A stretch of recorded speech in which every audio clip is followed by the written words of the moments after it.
ourselves in the shoes of people whose careers we wanted to emulate. I was right there side by side next to some of the industry's greats, learning right alongside of them. What I learned here wasn't some far-off dream. I got a chance to take what I was learning in the classroom and apply it to on the job immediately. I had the chance to work under a master baker, Susan Larson, and work for Cameron Mitchell Restaurants. And after graduating high school and also here at the Career Center, I went on to attend the Culinary Institute of America in Hyde Park, New York, with a recommendation from Cameron Mitchell himself.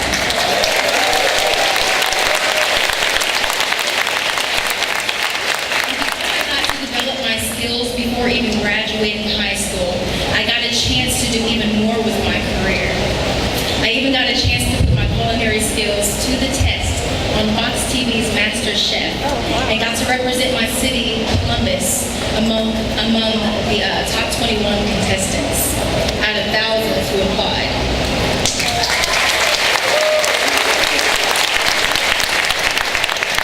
Today, I'm still getting featured on TV every month on a local morning show where I get to demo my recipes right here in Columbus. Yes. So today I'm also a young entrepreneur and a proud owner and a successful business as a private chef and caterer. And of course my dreams don't stop there. I'm working to eventually own my own food truck. I trace all of these opportunities and accomplishments back to this very place. And this education afforded me the opportunity to stand right here in front of you at the Young Business Forum.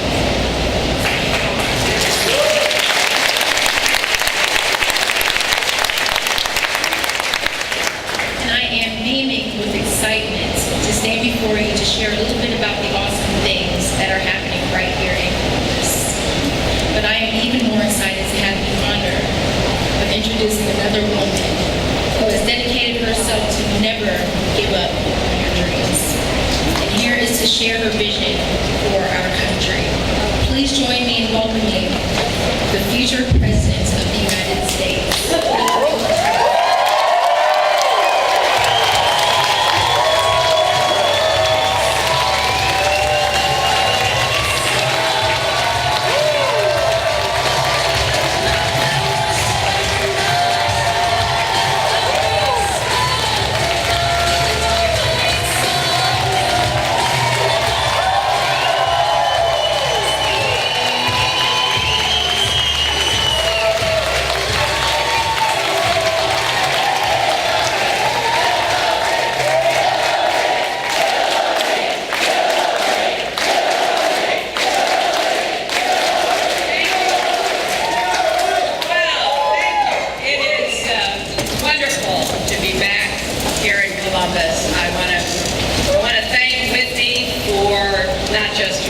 Wonderful introduction, but for all the hard work that she has done to build her career and the very strong endorsement that she has given to Fort Hayes Career Center. Everyone associated with Fort Hayes, I want to thank you. This is exactly how we will create more good jobs with more opportunities for more people, and it's exciting to be here in a place that does just that. I want to thank Governor Ted Strickland, who I hope is soon to be Senator Ted Strickland.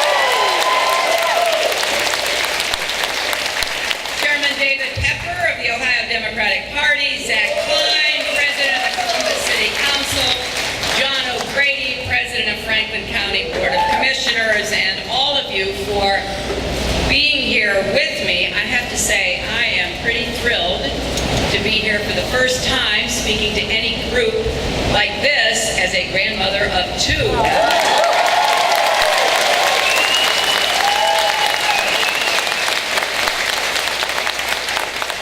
It was an exciting weekend. Chelsea and Mark had a little boy, and we are just truly over the moon. I have to confess, I've talked so much about being a grandmother. Now I'm sure I'm going to be talking doubly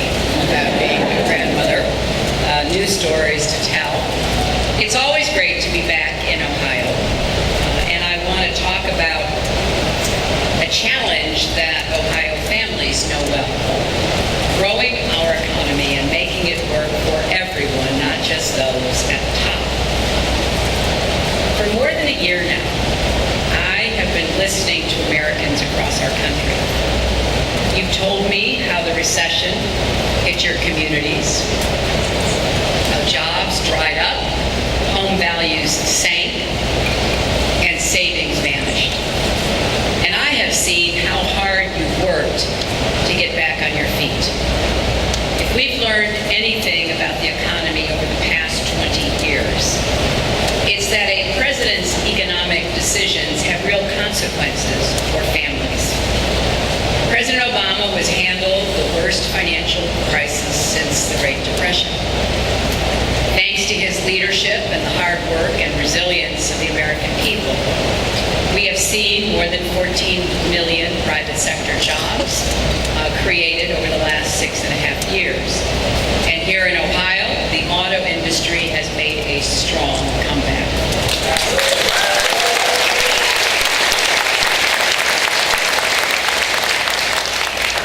And how appropriate, as we are here in the area where students learn about autos, learn about how they're made and how they work. So we know people are working harder and longer just to keep their heads above water and to deal with the costs, the everyday costs, the costs of basics like childcare and prescription drugs that are too high. College is getting more expensive every day, and wages are still too low, and inequality is too great. Good jobs in many parts of our country are still too hard to come by. Now, these problems are serious, but I know we can overcome them together. I really believe in this country because I believe in the American people. America's economy isn't yet where we want it to be, but we are stronger and better positioned than anyone in the world to build the future that you and your children deserve. And I have spent my adult life working to even the odds for people who had the odds stacked against them. I helped break down barriers to education for poor and disabled children as a young lawyer, fought for health insurance for all, and have been committed to that since my days as First Lady. I worked to bring opportunity back to upstate New York and a lot of depressed communities there as senator, and went to bat for American workers and businesses as your Secretary of State. And everything I've learned and everything I've done has convinced me we are stronger when we grow together. And I've said,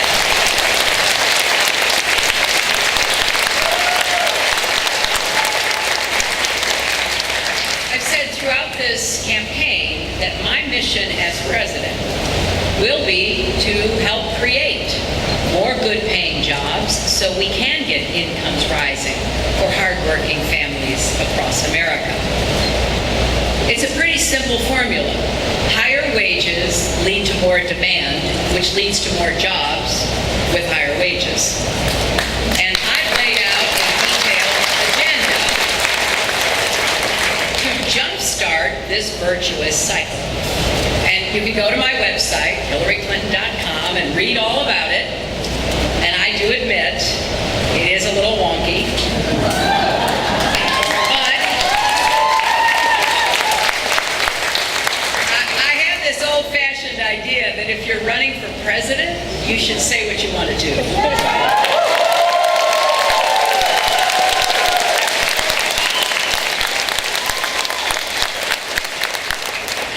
To pay for it, and how you'll get it done.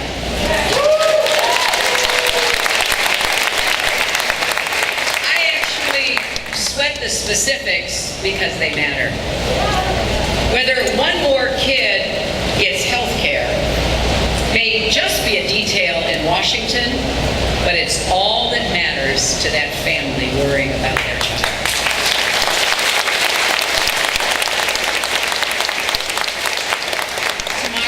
North Carolina, I will set out ambitious new goals that will help us build a stronger, fairer economy. We'll work with both parties to make transformational investments in good-paying jobs, in infrastructure, advanced manufacturing, clean energy, and small business. And we'll tackle the twin problems of college affordability, and student debt. We'll pursue innovative ideas like corporate profit sharing, because everyone who works hard should be able to share in the rewards of their hard work. And to pay for these investments, we will make sure Wall Street corporations and the super rich contribute their fair share.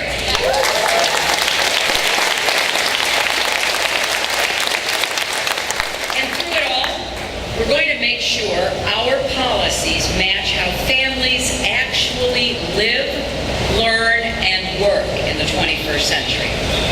So that's what I'll be talking about tomorrow in North Carolina and throughout this campaign. But today, I want to talk about what Donald Trump is promising to do to the economy.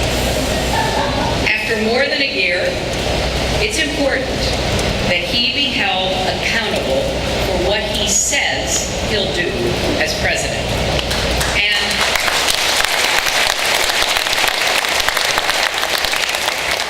we need to clear the way for a real conversation about how to improve the lives of working people. A few weeks ago, I said his foreign policy proposals and reckless statements represent a danger to our national security. But you might think that because he has spent his life as a businessman, he'd be better prepared to handle the economy. Well, it turns out he's dangerous there too. Just like he shouldn't have his finger on the button, he shouldn't have his hands on our economy.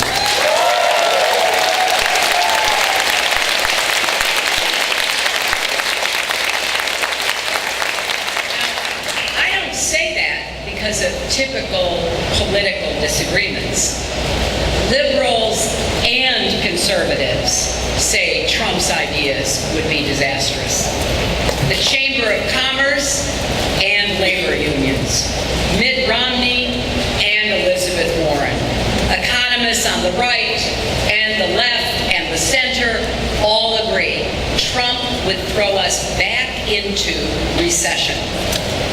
One of John McCain's former economic advisors actually calculated what would happen to our country if Trump gets his way. He described the results of a Trump recession. We would lose 3.5 million jobs, incomes would stagnate, debt would explode, and stock prices would plummet. And you know who'd be hit the hardest? The people who had the hardest time getting back on their feet after the 2008 crisis.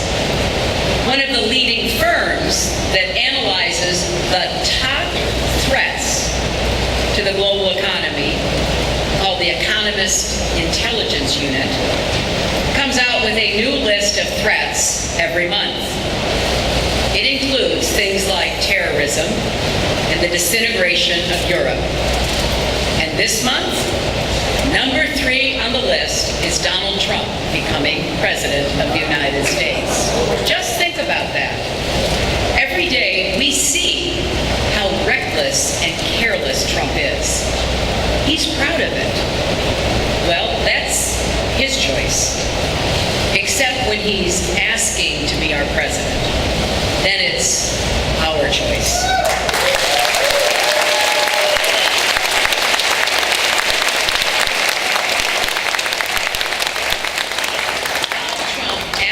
Stood on a debate stage in November and said that wages are too high in this country. He should tell that to the mothers and fathers working 2 jobs to raise their kids. He said, and I quote, "Having a low minimum wage is not a bad thing for this country, at a time when millions working full-time are still living in poverty." Back in 2006, before the financial crash, Trump said, and again I quote, "I sort of hope that the housing market crashes because he'd make money off of all the foreclosures." Over the years, he has said all kinds of things about women in the workforce. He once called pregnant employees, and I quote, an inconvenience. He says women will start making equal pay as soon as we do as good a job as men, as if we weren't already. Now, these are the words not of someone who thinks highly of women who work or who cares about helping parents balance work and family, but instead he clearly doesn't know much about how we have grown the economy over the last 40 years, which is largely thanks to women getting into the workforce and adding to our family.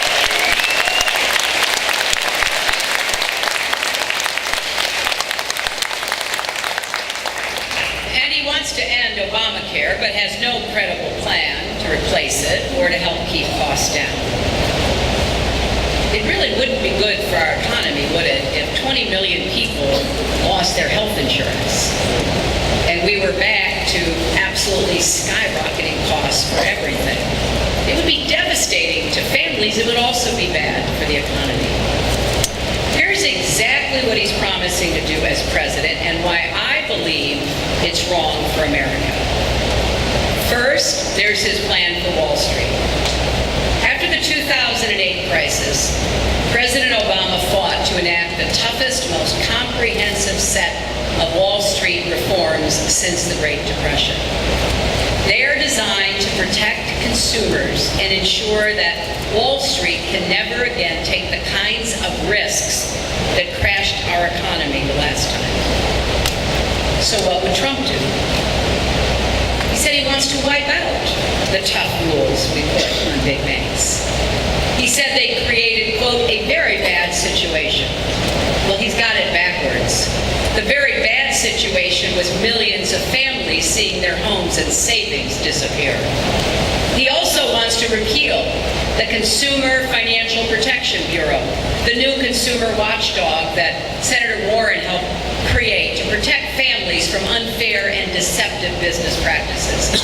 That new agency has already secured billions of dollars in returns for people who have been ripped off.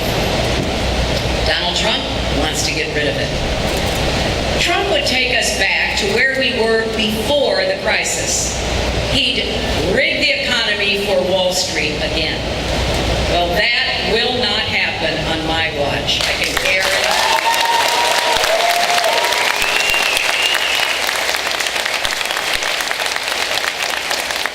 I would veto any effort to weaken those reforms.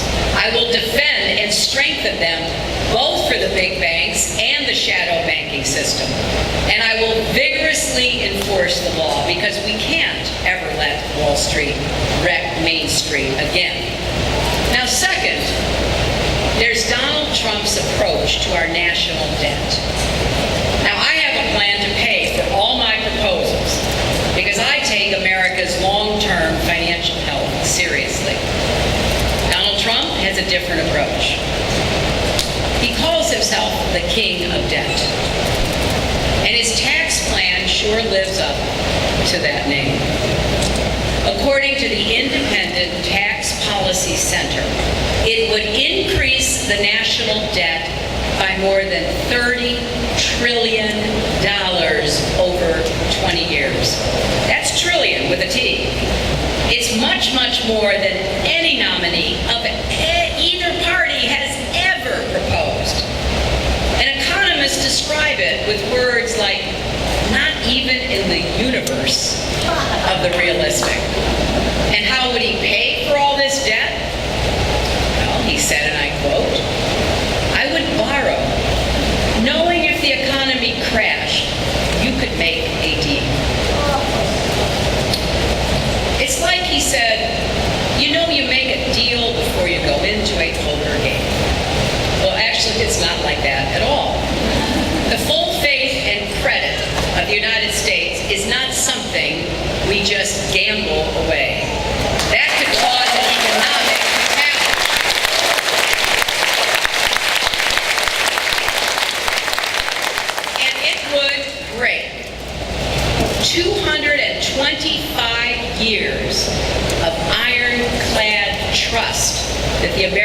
economy has with Americans and with the rest of the world. Alexander Hamilton would be rolling in his grave. You see, we pay our debts. That's why investors come here even when everything else in the world goes wrong. You don't have to take it from me. Ronald Reagan said it.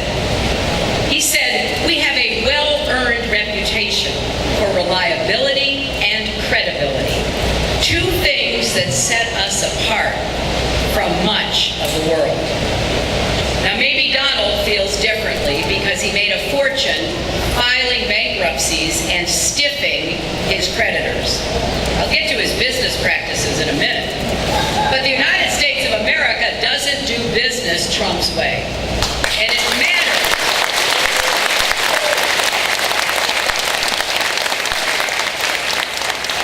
It matters when a presidential candidate talks like this, because the world hangs on every word our president says. The markets rise and fall on those statements. Even suggesting that the United States would default would cause a global panic. Trump also says we can just print more money to pay our debt down. Well, we know what happened to countries that tried that in the past, like Germany in the 20s or Zimbabwe in the 90s. It drove inflation through the roof and crippled their economies. The American dollar is the safest currency on the planet. Why would he want to mess with that? And so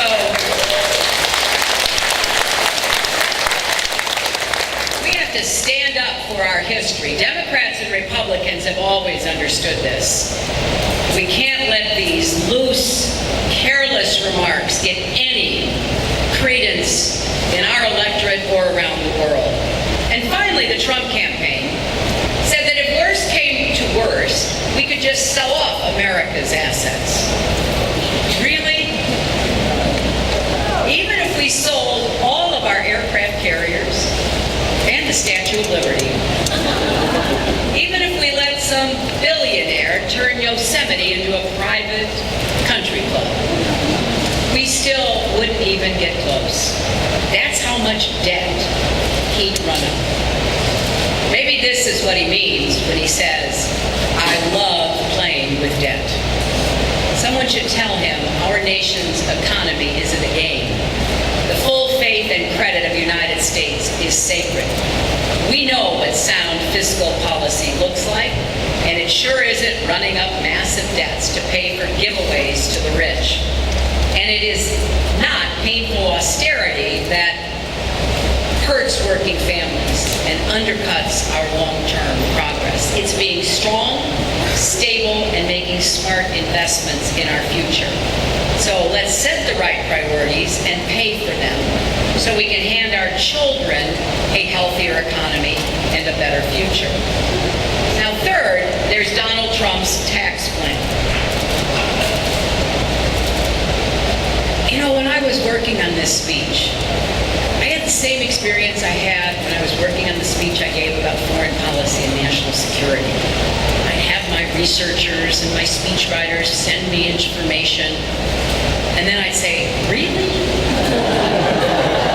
He really said that? And they'd send me all the background or the video clip. So, here goes. He'd give millionaires a $3 trillion tax cut. Corporations would get $2 trillion more dollars. That means he's given more away to the 120,000 richest American families than he would to help 120 million hardworking Americans. Now, even in this era of rising inequality, this is like nothing we've ever seen. Now, you and I know that the wealthiest Americans and the biggest corporations don't need trillions of dollars in tax cuts. They need to be paying their fair share. And now, before releasing his plan, Trump said, hedge fund guys are getting away with murder. And he added, they'll pay more. Then his plan came out.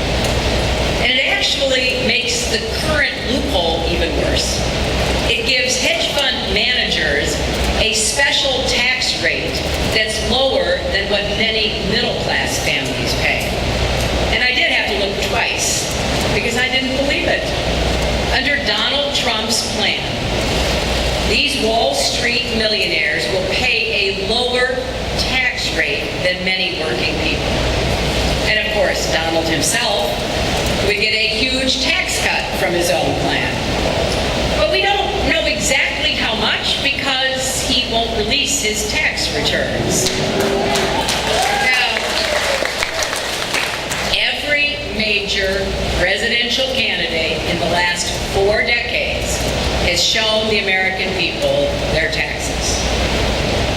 In fact, Donald actually told Mitt Romney to do it. And he said that if he ever ran for president, he would release his returns. My husband and I have released ours going back nearly 40 years. And now Donald's refusing to do so. You have to ask yourself, what's he afraid of? Maybe that we'll learn he hasn't paid taxes on his huge income.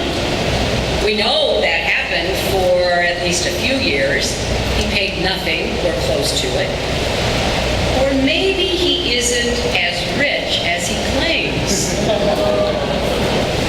Or that he hasn't given away as much to charity as he brags about. Whatever the reason, Americans deserve to know before you cast your votes this November. And when it comes to other people's taxes, Donald Trump's got it all wrong. We need to do better by the middle class, not by the rich. And that's why my plan will help working families with the cost of college, health care, and child care, the things that really stretch a family's budget. That's where our focus should be. Now, fourth, Donald Trump's ideas about the economy and the world will cause millions of Americans to lose their jobs. The Republican primary featured the Trump immigration plan. Round up and deport more than 11 million people, almost all of whom are employed or are children going to school. Then build a wall across our border and force Mexico to pay for it. Now, this policy is not only wrong-headed and unachievable, it is really bad economics. Kicking out 11 million immigrants would cost hundreds of billions of dollars, and it would shrink our economy significantly. Some economists actually argue that just this policy alone would send us into a Trump recession. So instead of causing large-scale misery and shrinking our economy, we should pass sensible immigration reform with a path to citizenship. Because the youth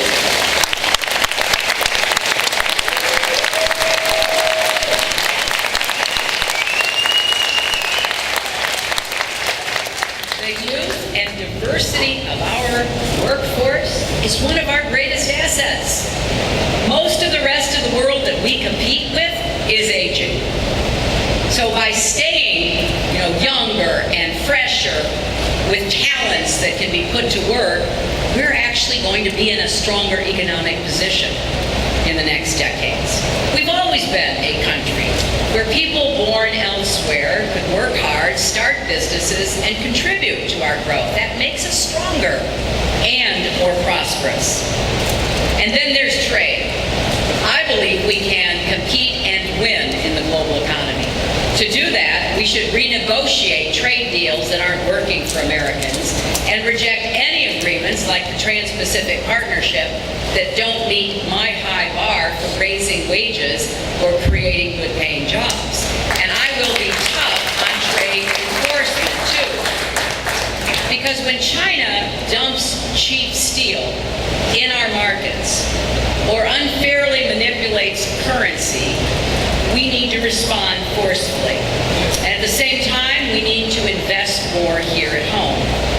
I have a Make It in America plan to increase 21st century manufacturing and energy jobs in America.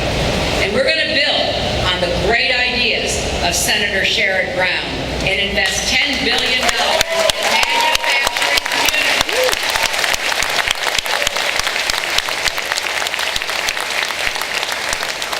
I agree with Sherrod that with the right investments and a level playing field, American workers will out-hustle and out-innovate anyone in the world.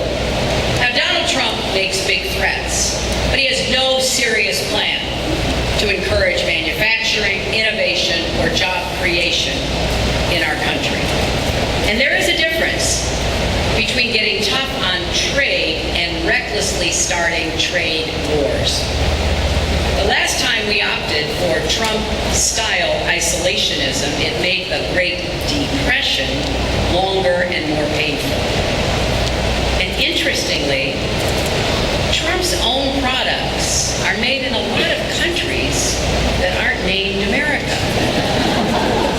Trump ties are made in China, Trump suits in Mexico, Trump furniture in Turkey, Trump picture frames in India, Trump barware in Slovenia. And I could go on, but you get the idea. And I'd love for him to explain how all that fits with his talk about America first. I honestly believe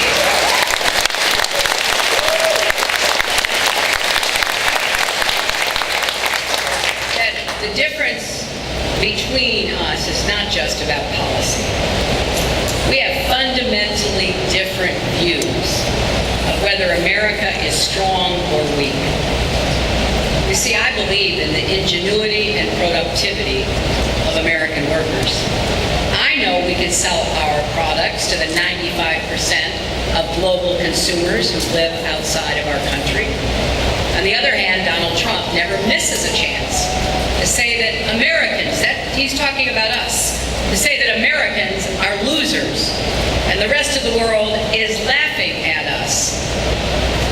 Just the other day, he told a crowd that America is, quote, not going to survive. I do not know what he is talking about. I went to 112 countries as your Secretary of State, and what I saw was envy for our strength, our values, our diversity, the future we are making.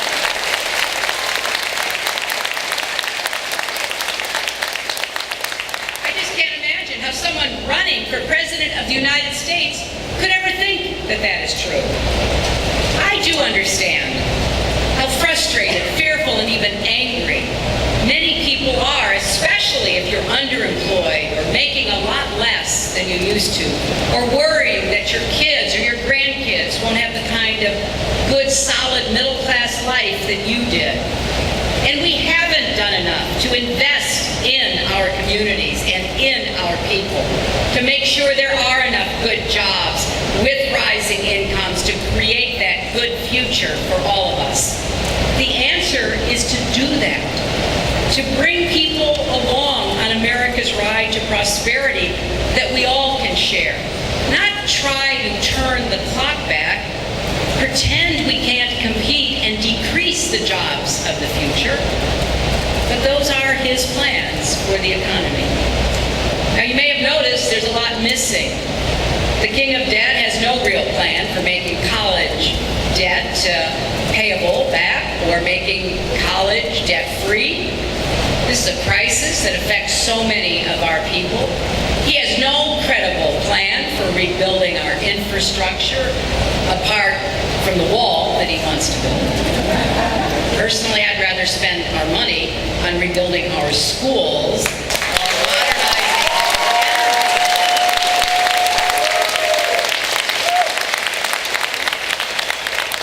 He has no ideas how to strengthen Medicare or expand Social Security. In fact, his tax plan would endanger both. He has no real strategy for creating jobs, just a string of empty promises. But then maybe we shouldn't expect better from someone whose most famous words are, "You're fired." He has no clean energy plan, even though that's where many of the jobs of the future will come from. And it is the key to a safer, healthier planet. He just says that climate change is a hoax invented by the Chinese. Well, I'll give them this. It is a lot easier to say a problem doesn't exist than it is to actually try to solve it.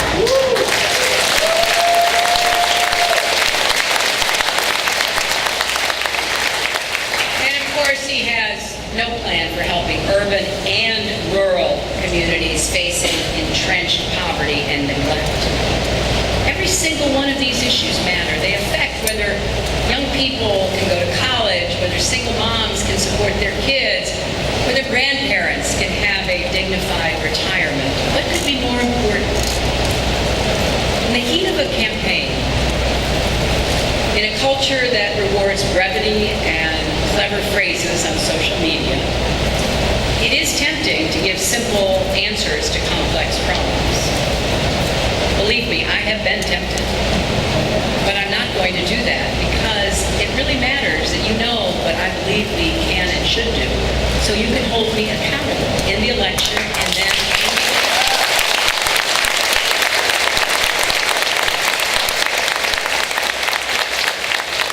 because whether we increase employment in distressed rural communities, relieve the burden of college debt, or get health care to people who still don't have it, that all matters.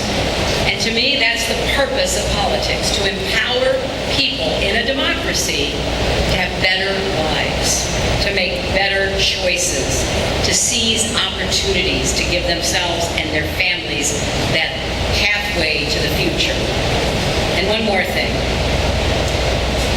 I think Donald Trump has said he's qualified to be president because of his business record.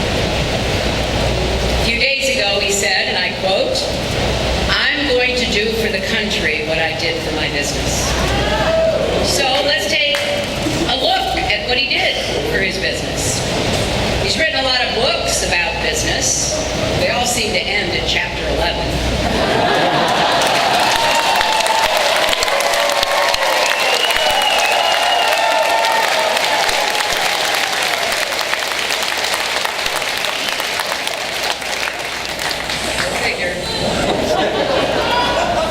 And over the years, he intentionally ran up huge amounts of debt on his companies, and then he defaulted. He bankrupted his companies not once, not twice, but 4 times. Hundreds of people lost their jobs. Shareholders were wiped out. Contractors, many of them small businesses, took heavy losses. Many went bust. But Donald Trump, he came out fine.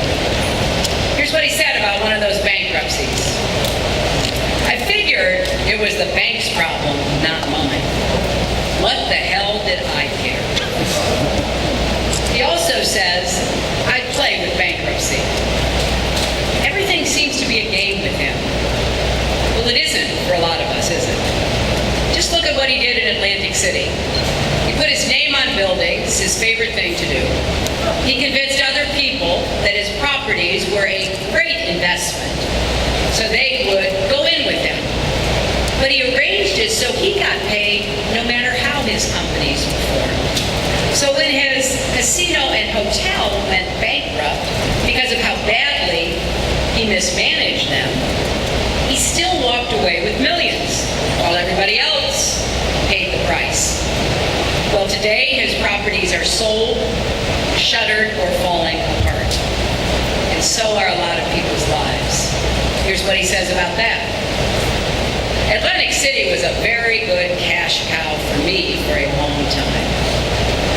Remember that the next time you see him talking on TV about how we'll all win big if only we elect him president.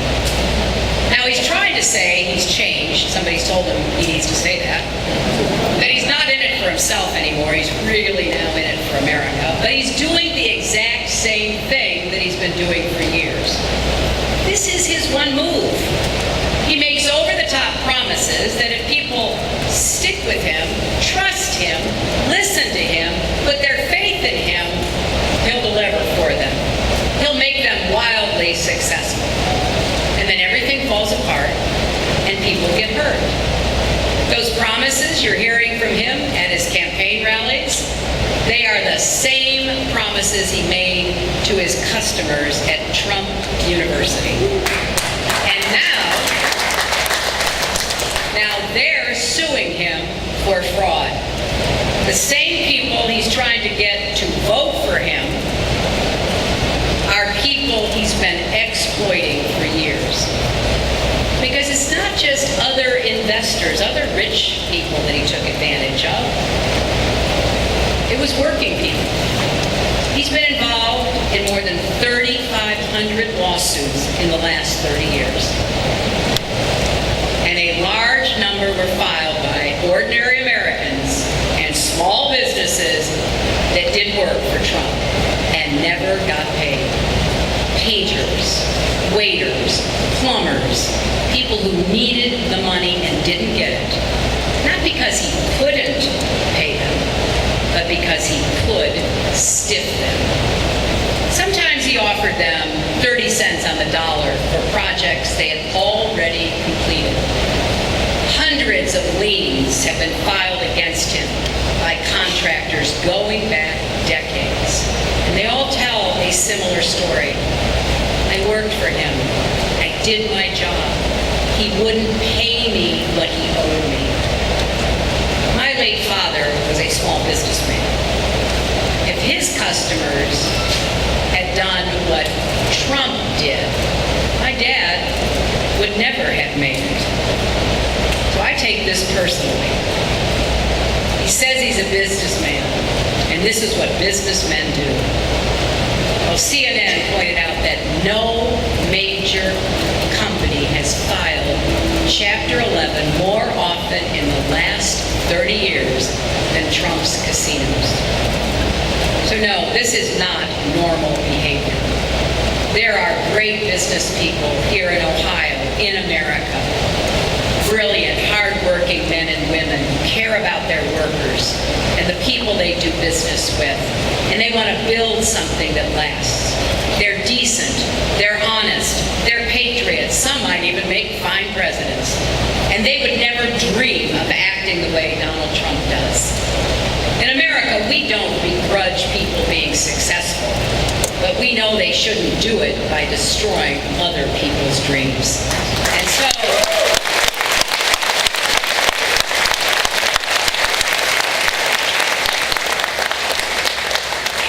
if I were not running against him for president, I would be saying exactly the same thing. We cannot put a person like this, with all his empty promises, in a position of power over our lives. We can't let him bankrupt America like we are one of his failed casinos. We can't let him roll the dice with our children's futures. Leading an economy as large and complex as ours, creating growth that is strong, fair, and lasting is about as hard a job as there is. It takes patience and clear thinking, a willingness to work across party lines, to level with the American people, and it takes really caring about whether working families will be better off because of what we do. Think of FDR leading us out of the Great Depression. Imagine all the work that required, all the learning and patience, all the hard calls, day after day, for years. But he steered us right, and we emerged stronger and better positioned to build the greatest middle class in history and lead the world toward peace and prosperity. Or think of President Obama in 2009, newly elected, confronting the greatest economic crisis of our lifetimes. He had nothing to do with creating it. It landed in his lap, and he had to be focused, and he had to return to basics to get us moving again. He fought for the Recovery Act to get people working. He passed Wall Street reforms and relief for homeowners, and he saved the auto industry. And today we are on a surer footing, ready to seize tomorrow. Now just imagine, if you can, Donald Trump sitting in the Oval Office the next time America faces a crisis. Imagine him being in charge when your jobs and savings are at stake. Is this who you want to lead us in an emergency? Someone thin-skinned and quick to anger, likely be on Twitter attacking reporters or bringing the whole regulatory system down on his critics? We should be focused on fixing what's wrong. Would he even know what to do? Now, I have a lot of faith that the American people will make the right decision.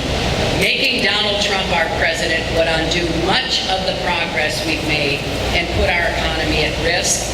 And beyond that, this election will say something about who we are as a people. Donald Trump believes in the worst of us. He thinks we're fearful, not confident. That we favor division, not unity. Walls, not bridges. And yesterday, not tomorrow. He thinks the only way forward is to go back to a past prosperity that left a lot of people out.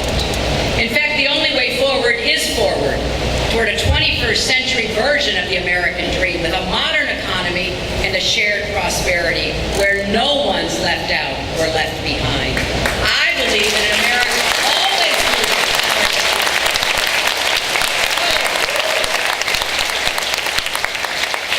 If you believe as I do in an America that values hard work, treats people with dignity, offers everyone the chance to live their dreams,